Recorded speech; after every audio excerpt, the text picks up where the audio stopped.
Hi all welcome to Eduplease learning. So ഇന്നത്തെ വീഡിയോയിൽ നമ്മൾ what is C B T, എന്താണ് സി ബി ടി എക്സാം എന്നതിനെക്കുറിച്ചാണ്. അപ്പോൾ എന്താണ് C B T exam? C B T exam എന്ന് വെച്ചാൽ കമ്പ്യൂട്ടർ ബേസ്ഡ് ടെസ്റ്റാണ്. അതായത് ഇപ്പോൾ നമുക്ക് നിലവിലുള്ള ലേറ്റസ്റ്റ് ആയിട്ടുള്ള എല്ലാ കോമ്പറ്റേറ്റീവ് എക്സാംസിനും എന്ത് തരത്തിലാണ് നമ്മൾ എക്സാംസ് വരുന്നത്? സി ബി ടി മെത്തേഡിലാണ്. അപ്പോൾ സി ബി ടി എന്ന് വെച്ചാൽ എന്താണ്? കമ്പ്യൂട്ടറിൽ നമ്മൾ ചെയ്യുന്ന എക്സാംസാണ്.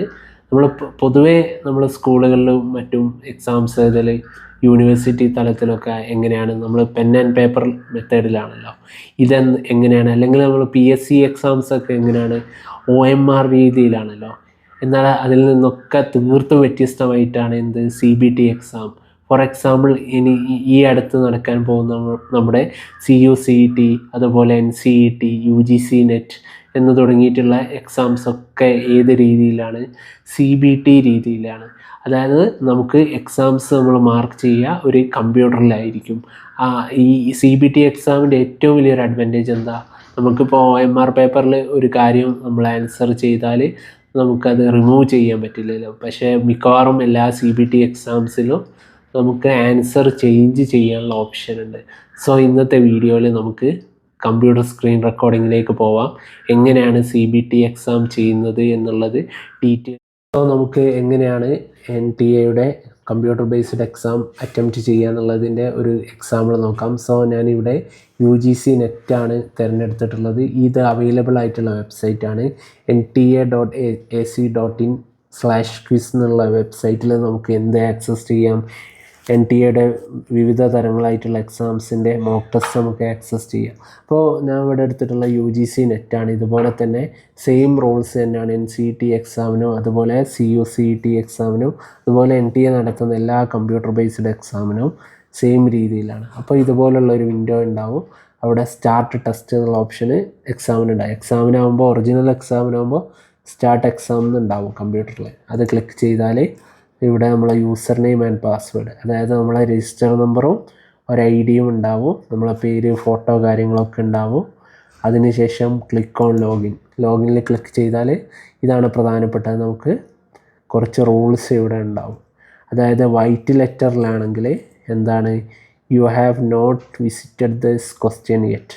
അതായത് നിങ്ങൾ ക്വസ്റ്റ്യൻ ആൻസർ ചെയ്യാത്ത ക്വസ്റ്റ്യൻസ് എങ്ങനെ കാട്ടും? വൈറ്റ് ബോക്സിലായിട്ട് കാട്ടും. അതുപോലെ ആൻസർ തിരെ മുകളിൽ വൈറ്റ് ബോക്സിൽ നമ്മൾ ഒരിക്കലും ആ ക്വസ്റ്റ്യൻ ആൻസർ ചെയ്തിട്ടില്ല, അത് ക്ലിക്ക് പോലും ചെയ്യാത്തത് കാട്ടും.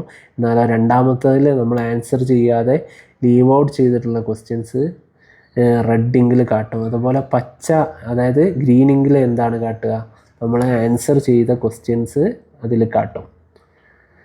പിന്നെ വേറെ ഒരു ഓപ്ഷനാണ് നീല നിറത്തിൽ കാട്ടുന്നത്. You have not answered the question but have marked the question for review. അതായത് നമ്മൾ ഏതെങ്കിലും ഒരു ക്വസ്റ്റ്യന് നമ്മൾ എന്താക്കുന്നത്?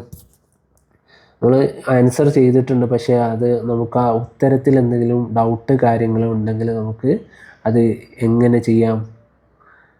നമുക്ക് റിവ്യൂവിന് വേണ്ടി മാറ്റി വെക്കാം. അത് നീല നിറത്തിൽ കാട്ടും. പിന്നെയുള്ളതോ the questions answered and marked review will be considered for evaluation. അതായത് പിന്നെ ഇതിലുള്ള റോളാണ്, നമ്മളോട് ഈ നീല നിറത്തിലേക്ക് നമ്മൾ മാറ്റിയിട്ടുള്ള കാര്യം നമ്മളോട് മറന്നുപോയി എന്നാൽ പോലും ആ നീല നിറത്തിലേക്ക് കൺവേർട്ടഡ് ആണെങ്കിൽ അത് എന്താക്കും? NTA എക്സാമിന് വേണ്ടിയിട്ട് വാല്യുവേഷനിൽ അത് പരിഗണിക്കും. അപ്പോൾ ഇത്രയാണ് പ്രധാനപ്പെട്ടിട്ടുള്ളത്. വെള്ള നിറത്തിലുള്ളത് ക്വസ്റ്റ്യൻസ് നമ്മൾ വിസിറ്റ് ചെയ്തിട്ടുള്ള, റെഡ് ഇങ്കിലുള്ളത് നമ്മൾ ആൻസർ ചെയ്യാത്ത ക്വസ്റ്റ്യൻസ്, അതുപോലെ ഗ്രീൻ ഇങ്കിലുള്ളത് ആൻസർ ചെയ്തിട്ടുള്ള ക്വസ്റ്റ്യൻസ്. അപ്പോൾ ഈ രീതിയിലാണ് എക്സാമിനുള്ള ബേസിക് ആയിട്ടുള്ള പാറ്റേൺ. അതുപോലെ ഇതിൻ്റെ കുറച്ച് റൂൾസാണ്. ആൻസറിങ് എ ക്വസ്റ്റ്യൻ, നമ്മൾ ആൻസർ ചെയ്യുമ്പോൾ കുറച്ച് റൂൾസ് പാലിക്കണം. To select your answer click on the button on the one of the options. To deselect your chosen answer click on the button of the chosen option again or click on the clear response button. നമുക്ക് ഏതെങ്കിലും answer click ചെയ്യണമെങ്കിൽ ഉത്തരത്തിന് നേരെ click ചെയ്താൽ മതി. അത് ഞാൻ കാണിച്ചു തരാം. അപ്പോൾ അടിയിൽ എന്തുണ്ടാവും? ടേംസ് ആൻഡ് കണ്ടീഷൻസ് ഉണ്ടാവും. അത് അഗ്രി ചെയ്തതിന് ശേഷം പ്രൊസീഡ്സ് കൊടുക്കുക.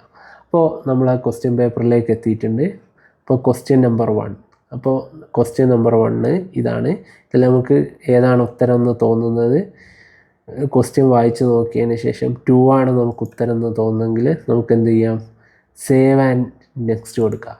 അപ്പം എങ്ങനെ കൺവേർട്ട് ആയിട്ടുണ്ടാകുക, പച്ച ഗ്രീനിങ്ങിലേക്ക് കൺവേർട്ട് ആയിട്ടുണ്ടാകും. അതിൻ്റെ അർത്ഥം എന്താണ്? നമ്മൾ ആ ക്വസ്റ്റ്യൻസ് ആൻസർ ചെയ്ത്. ഇനി നമ്മൾ ഈ രണ്ടാമത്തെ ക്വസ്റ്റ്യൻ നമ്മൾ ലീവ് ഔട്ട് ചെയ്യുകയാണെങ്കിൽ എന്ത് ചെയ്യുക? രണ്ടാമത്തെ ക്വസ്റ്റ്യനിൽ നമ്മളെത്തി, പക്ഷേ നമ്മൾ ലീവ് ഔട്ട് ചെയ്യുകയാണെങ്കിൽ 3ലേക്ക് പോയി.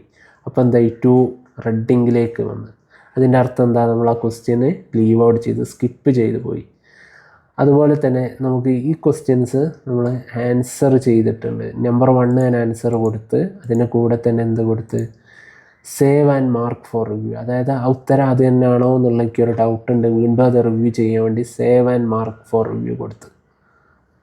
അത് കൊടുത്താൽ അതെന്താവും? ഈ നീല നിറത്തിലേക്ക് കൺവേർട്ടായി. അതുപോലെ 4th ക്വസ്റ്റ്യന് നമ്മൾ എന്ത് കൊടുത്ത്? നമ്മൾ ആൻസർ ഒന്നും കൊടുക്കുന്നില്ല, പക്ഷേ എന്ത് ചെയ്യുന്നു? Mark for review. നമ്മളൊരു OMR നമ്മളെ ക്വസ്റ്റ്യൻ പേപ്പറിൽ റൗണ്ട് ചെയ്ത് വെക്കലില്ലേ, അതുപോലത്തെ ഒരു കാര്യമാണെന്ന്. 4ാമത്തെ mark for review and next കൊടുത്ത്. അതിൻ്റെ അർത്ഥം എന്താ? നമ്മൾ അത് മാർക്ക് ഫോർ റിവ്യൂ, അത് ആൻസർ ഒന്നും കൊടുത്തിട്ടില്ല, ജസ്റ്റ് നമുക്കൊരു ഡൗട്ടുള്ളത് കൊണ്ട് അത് റൗണ്ട് ചെയ്ത് വെച്ചെന്ന് വിചാരിച്ചാൽ മതി. അപ്പോൾ ഇത്രയാണ് ഉള്ളത്. അതായത് നമ്മൾ 1ാമത്തെ ക്വസ്റ്റ്യൻ നമ്മൾ ആൻസർ ചെയ്ത്, 2ാമത്തെ നമ്മൾ ആൻസറേ ചെയ്തിട്ടില്ല, അപ്പോൾ അത് റെഡിങ്ങിൽ കാട്ടുന്നു. 3ാമത്തെ നമ്മൾ ആൻസർ ചെയ്തിട്ടുണ്ട്, പക്ഷെ നമുക്ക് ചെറിയ ഡൗട്ടുണ്ട്, അതുകൊണ്ട് അങ്ങനെ വെച്ച്. പിന്നെ 4ാമത്തെ നമ്മൾ നമ്മൾ ആൻസറൊന്നും ചെയ്തിട്ടില്ല, റിവ്യൂവിന് വേണ്ടി മാത്രം വെച്ച്. അപ്പോൾ ഈ രീതിയിലാണ് എക്സാംസിൽ ഉണ്ടാവുക. UGC നെറ്റിലും NCETയിലും CUCETയിലും ഉള്ള എല്ലാ മോഡൽ എക്സാമിനും ഈ രീതിയിലാണ്. അതുപോലെ നമ്മൾ ഈ രീതിയിലാണ് നമ്മൾ ക്വസ്റ്റ്യൻസ് ആൻസർ ചെയ്യേണ്ടത്. നമുക്ക് ആദ്യം തന്നെ വേണമെങ്കിൽ 50ാമത്തെ ക്വസ്റ്റ്യൻസ് ആൻസർ ചെയ്യാം, 26ാമത്തെ ചെയ്യാം, 13ാമത്തെ ചെയ്യാം. നമുക്ക് ഇഷ്ടമുള്ള പാറ്റേണിൽ ആൻസർ ചെയ്യാൻ പറ്റും. അപ്പോൾ ഇത്രയാണ് കമ്പ്യൂട്ടർ ബേസ്ഡ് എക്സാമിൻ്റെ ഏറ്റവും ബേസിക് ആയിട്ടുള്ള കാര്യം. അതുപോലെ തന്നെ പ്രധാനപ്പെട്ട കാര്യമാണ് മുകളിൽ നമ്മളെ ഫോട്ടോ ഉണ്ടാവും, അതുപോലെ തന്നെ നമ്മൾ എഴുതുന്ന എക്സാമിൻ്റെ പേര്. അതുപോലെ ഏറ്റവും പ്രധാനപ്പെട്ടതാണ് ഇവിടെ ടൈമർ പോകുന്നതുണ്ടല്ലേ. അപ്പോൾ നമ്മൾ ടൈമർ നമ്മൾ പ്രത്യേകം ശ്രദ്ധിക്കണം, കാരണം എക്സാം എത്ര ടൈമാണുള്ളത് എന്നുള്ളത് മുകളിൽ വ്യക്തമായിട്ടുണ്ടാവും. ചില കമ്പ്യൂട്ടറുകളിലൊക്കെ ചെറിയ കമ്പ്യൂട്ടർ സ്ക്രീനൊക്കെ ആണെങ്കിൽ നമ്മൾ എല്ലാ ആൻസേഴ്സും കുടുങ്ങിക്കൊണ്ടാണ്, കൺജസ്റ്റഡ് ആയിട്ടാണ് ഉണ്ടാവുക. അത് നമ്മൾ ശ്രദ്ധിക്കേണ്ട കാര്യമാണ്. അപ്പോൾ ഇത്രയാണ് കമ്പ്യൂട്ടർ ബേസ്ഡ് എക്സാം. നിങ്ങൾക്ക് തന്നെ ഈ വെബ്സൈറ്റിൽ പോയിട്ട് എത്ര വേണമെങ്കിലും എന്ത് ചെയ്യാം, മോക്ക് ടെസ്റ്റ് അറ്റംപ്റ്റ് ചെയ്ത് ഈ കാര്യങ്ങൾ ഫെമിലറൈസ് ചെയ്യാം.